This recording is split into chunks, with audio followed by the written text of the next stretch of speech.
Başkanım.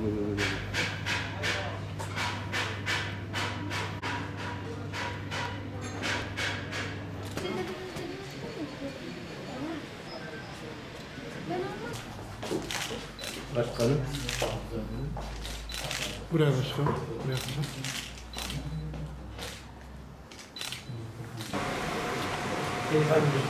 Tabii buyurun.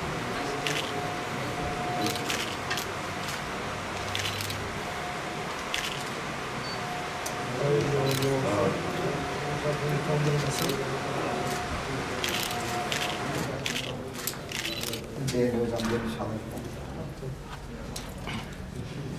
O fotoğraf musasıydı. Değil mi? Bu da biliyorsunuz hocam resmini.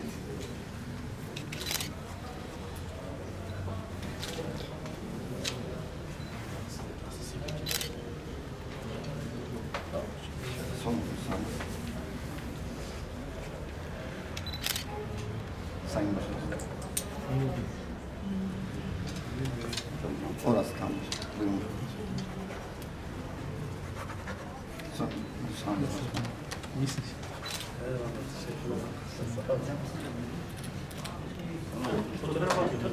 Gelin, buyurun hocam. Alıyoruz başkanım.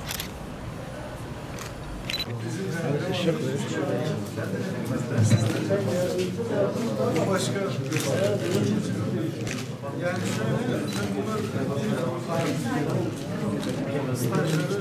Midyat bereketli bir şehir. Bence fakülte kuruluş süreci bunu bir kez daha göz önüne serdi. Herhalde Türkiye'de bu kadar hızlı bir şekilde fakülte kuruluş sürecini tamamlayan başka bir ilçe yoktur. Bu yönüyle Midyat'ın bereketini bir kez daha görmüş olduk. Bu süreç bizim biraz da zorlanarak başladığımız bir süreçti. Çünkü genel anlamda YÖK ilçelerde fakülte açmamak kararı almıştı. Buna rağmen biz Midyat bunu hak ediyor. Midyat sıradan bir ilçe değil anlayışıyla. Aslında meslek yüksek okulumuzun bir ekibiyle birlikte çekirdek bir ekiple çalışmaya başladık. İlk etapta bir mühendislik fakültesi açmak mantıklı olur mu diye düşündük. Sonra Türkiye şartlarını, YÖK'ün yaklaşımını, öğrencilerin eğilimlerini vesaire değerlendirince Midyat'ın kendi tabiatını, tarihini değerlendirince ortaya aslında birazcık mühendislik fakültesi, biraz da Midyat'ın buna uygun bir şekilde sanatla harmanlanmış bir fakülte gelecek. Şunu söyleyeyim, Sanat ve Tasarım Fakültesi olarak Türkiye'de ikinci üniversite, ikinci fakülte. Midyat Sanat ve Tasarım Fakültesi. Aslında geleceğin bütün alanlarında mesleği olabilecek bir fakülte kuruyoruz. Bu bakımdan bakınca Midyat'ın oldukça şanslı olduğunu söylemek mümkün. Bu anlamda da Midyat'ı şanslı bir şehir, bereketli bir şehir olarak görüyorum. Ben bazen insanın kendine rakip çıkarması çok kolay değildir. Bu cümleyi bir rektörün ağzından duyamazsınız kolay. Artık bu üniversitesinin hemen yanı başına başka bir üniversite oluşabilir mi? Ben Midyat'ın çok kısa vadede olmasa bile adımlarının bir üniversiteye doğru gittiğini görüyorum. Bu çok hoşuma gidiyor. Dolayısıyla çok iyi bir kadronumuz var, çok iyi bir ekibiniz var, çok güzel bir şehir Midyat ve bence Midyat'ta çok güzel işler olacak. Tekrar katkısı olan herkese çok teşekkür ediyor saygılar. bir kilometre taşı olan fakültenin kuruluşunu büyük bir heyecanla karşılamıştık ve bugün de kısmetse dekanlık binasının yine belediyemiz tarafından tahsisiyle artık resmen burada çalışmalarını, faaliyetlerini sürdüreceğinin hep beraber şahitliğini yapıyoruz. Yani Midyat'ın sıradan bir ilçe olmadığını, kendi içinde büyük potansiyeller barındırdığını ve dün kurulmuş olan bir yer olmadığını, kadimden beri kültür, yönetim, ticaret, ilim merkezi olduğunu biz kendilerine belgeleriyle, görselleriyle izah ettik. Sağ olsun onlara da teveccüh ettiler ve en sonunda sayın milletvekillerimizle, yine belediye başkanımızla beraber YÖK başkanımızla görüştüğümüzde orada aslında kilit bir cümle vardı. Değerli belediye başkanımızın orada kendi öz sermayesiyle kendi anne babasının hayrına bir yurt yapma YÖK Başkanı'nı tabiri caizse ikna etti. Bu kadar memlekete kendinizden değer katıyorsunuz, katkı sunuyorsunuz. Biz de o zaman buna kayıtsız kalmayacağız ve sağ olsunlar Sayın Cumhurbaşkanımızın talimatı ve destekleriyle 28 Mart tarihli resmi gazetede yayınlanarak Sanat ve Tasarım Fakültemiz kurulmuş oldu. İnşallah hızlı bir şekilde biz bu sene bina yapımında, çünkü üniversitemiz bina projesini tamamladı. Şu an her şeyiyle bitmiş vaziyette.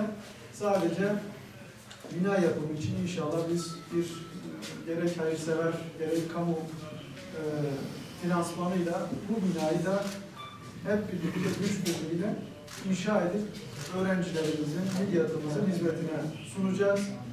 Bu noktada tekrar emeği geçen tüm başta Sayın Cumhurbaşkanımıza, milletvekillerimize, YÖK Başkanımıza, Sayın Rektörümüze, belediye başkanımıza ben de şahsım ve midyatlar adına teşekkür ediyor. Hepinize tekrar hoş geldiniz, saygılar sunuyorum.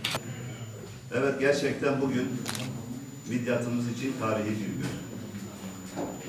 Mardin'in ilçeleri arasında bugün Midyat'ta ilk fakültenin açılışını yapmış olacağız. Bizler rektör hocamızın öncülüğünde bir heyet oluşturarak bundan yaklaşık 8-9 ay önce YÖK Başkanımızı ziyaret ettik. Kızıltepe'ye ve Midyat'ta fakülte kurulması için öneride bulunduk. YÖK Başkanımızın işe sıcak bakmaması üzerine Sayın Rektörümüzden biz daha önce bir destek almıştık yurt konusunda. Rektör hocamız demişti ki eğer yurt konusunda bir sıkıntı olursa, destek olursanız inşallah olumlu geçecek. Rektör hocamıza biz yurt binalarını yapacağız deyince sıcak baktı oraya ve bu fakültenin kurulması için tekrar emeği geçen, talimatları veren başta Cumhurbaşkanımız Sayın Recep Tayyip Erdoğan'a, YÖK Başkanımız Yekta Seraç Bey'e ve değerli Rektör Hocamız İbrahim Özcoşar Bey'e, dekan yardımcımıza ve Tarık Bey kardeşime ve değerli kaymakamımıza tekrar sizlerin adına sonsuz şükranlarımı sunuyoruz. İlçemize inşallah hayırlı ve uğurlu olur. Midyat Üniversitesi'nin yolu da bugün böylece açılmış olacak. Ben hepinize katkılarınızdan dolayı tekrar teşekkür ediyorum. Evet, ya Allah, bismillah. Hayırlı uğurlu olsun inşallah. Paylaşırız şimdi. İnşallah beraber yani fakültenin şeyine de olur, tarihi ruhuna da olur. Evet. Hocam tekrar hayırlı olsun. Çok teşekkür ediyorum. Çok sağ olun. Tekrar hayırlı uğurlu olsun inşallah hocam. İnşallah. Yeni üniversitemizin açılmasına bir vesile olur. En azından bir köprü görevi İnşallah, inşallah. Hocamızın hoş görme sonra ama hocamızı sevdiğimiz o da Midyat. Gerçekten Midyat aklıma gelince mutlu oldum. Allah razı olsun. Ben de tamamen olumlu duygularla pozitif enerji veriyor. Sağ olun. Midyat için çok anlamlı bir açılıştayız. Bu bizi ciddi anlamda mutlu etmiştir.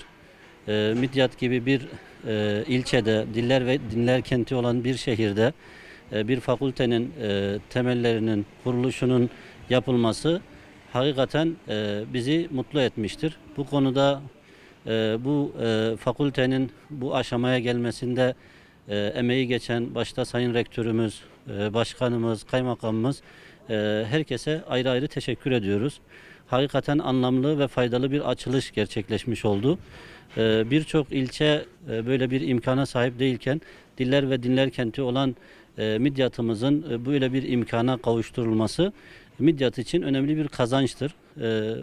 Bir şehrin, bir memleketin kalkınması öncelikle eğitimle sağlanabilir ve eğitimin sağlanması da bu fakülteler üzerinden, okullar üzerinden gerçekleştiriliyor.